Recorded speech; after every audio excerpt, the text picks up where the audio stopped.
Lipat natin si ang mga rainbow fish. Yan, 4 na lang sila. Pero yung maliit, kawawa. Kumaikis siya.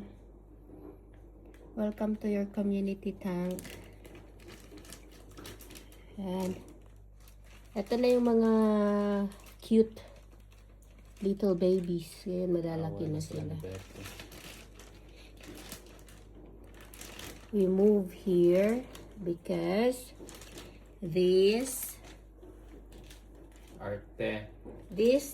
beta, female beta, became aggressive. Meron ata siyang kinagat, so nag-goodbye. So mag-isa ka na lang dyan. You're alone. Because you are pala away.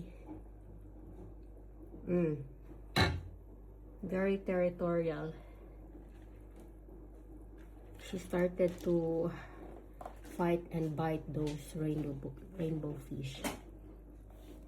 Ayan. So, meron lang tayong maliit here. She or he is so tiny. It's not growing. Maybe there's something wrong with this fish. Pero ito yung kanyang kalahi. Ayaw makita. So, unfortunately, 4 na lang sila. Other one passed away yesterday because maybe of the female beta. Friends yan, friends.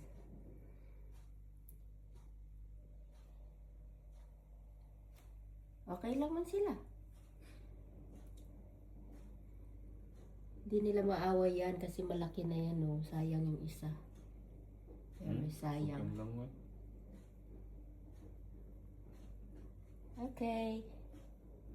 That's the update sa aming little aquarium. Babay na yung isa. Enjoy your stay. Enjoy. And we move back the small fish. Kasama ni Betty. Yan na siya.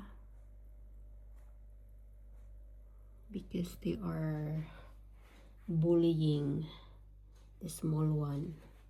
Kasi napakaliit siya dito. So, hindi siya pwedeng stay. So, dyan na muna siya. Hindi naman siya inaway ni Betty. Kasi maliit siya. Hindi siya threat.